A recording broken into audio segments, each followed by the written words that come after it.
Game 1 of the NBA Finals, the Miami Heat got the doors blown off of them. They made it respectable towards the end. There's a lot of factors that come into play when you're looking at this game. One of the things that you have to really pay attention to was how the Los Angeles Lakers tried to pad their stats towards the end of the game. I guess they tried to get LeBron James a triple-double. They were up 20 with 4 minutes left to go, and LeBron was still in the game. Another element people aren't speaking about. I know there was an injury to Dragic and also an injury to Bam Adebayo.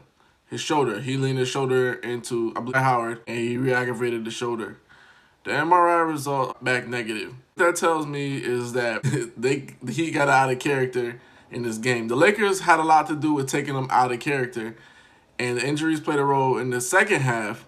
But what you saw was the moment seemed to be a little bit too big for the Heat once the Lakers came back, when the Heat were up 23 to like 12 or 20. The moment got a little bit too big, and guys got exposed. Tyler Hero got exposed. He basically turned into one of the Celtics shooters, Marcus Smart. He went 6 for 18. Duncan Robinson, he has 0 points. And he played like 27 minutes, so he wasn't helpful at all either. All he was there to do was be a floor spacer.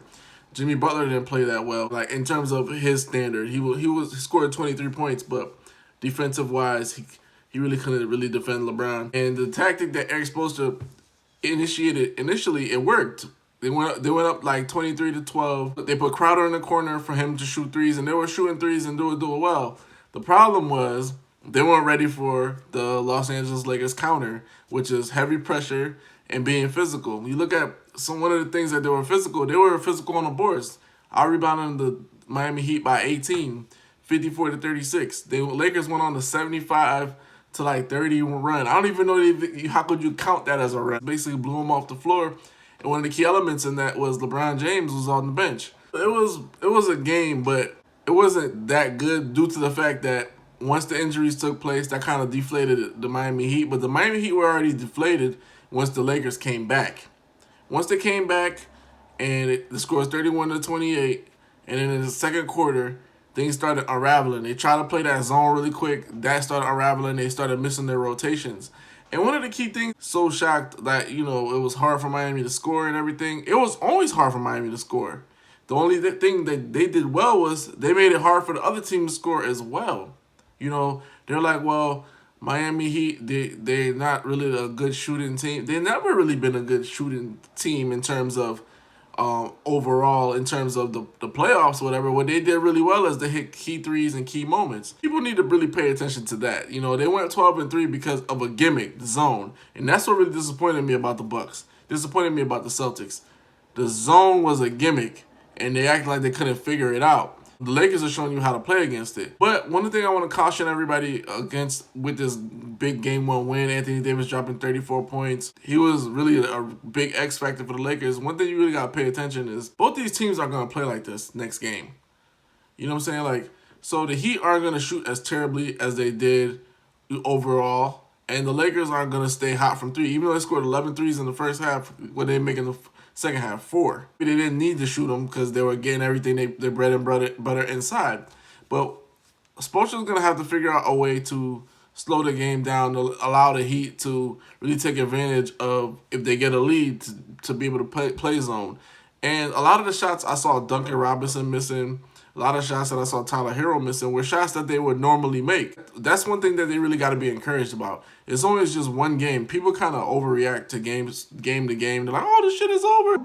It's a 5-game series. No, you can't really think like that, because one thing that the Heat got off was, they, even though Dragic went down, they have Kendrick Nunn, which is like, all right, well, how come we haven't been really playing them? So he scored 18. It was garbage time, but these are little key confidence factors. Then another thing is with the Lakers, they had an unusually slow start, which is something that they have to really pick up. They can't keep having all these little slow starts, especially with like LeBron. LeBron really didn't do much in the first half, and in my opinion, to what he could really do. And then he comes through and finishes with a damn near triple-double. But like I said before, a little stat pattern there keeping the guys in. But role players for the Lakers really came through and played well.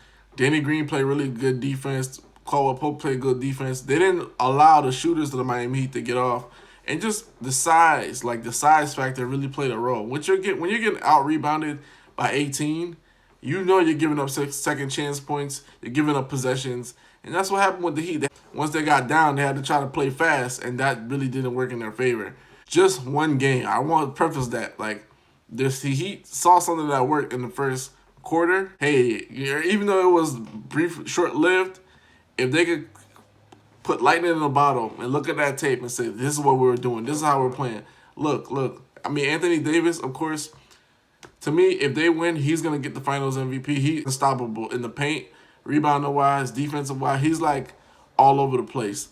And LeBron just kind of has to sit back and pick his spots and then, you know, kick to the open guy. Rondo's another guy who's an X factor. But to me, this game, besides the injury, it was just, this is what it looks like when the moment is too big for you. Because all of the things that they thought they were gonna do and thought it was gonna work, the Lakers countered it, and then it exposed the Heat and just basically who they really are. Like, this is not anything new. This is why it was so frustrating to me to see them get so far in terms of the opponents that they beat, because the opponents they played were better. They just didn't execute. This is what it looks like when you execute. And this is one game. We'll see if the Heat can counter. Like I said before, the zone is not a great idea, but once again, they can't really guard. So to me, they should really try to do one thing, is try to play big as well. They have Myers Leonard, they got Bam, but try to play, you know, Iguodala in the starting lineup. Like, try to start rotating, playing big, and then sprinkle a shooter here and there. You can't play Duncan Robinson and Tyler Hero together, because LeBron James will attack both of them, get them in foul trouble. Hoops Junction, Hoops Meets Hoopla. Like, comment, subscribe.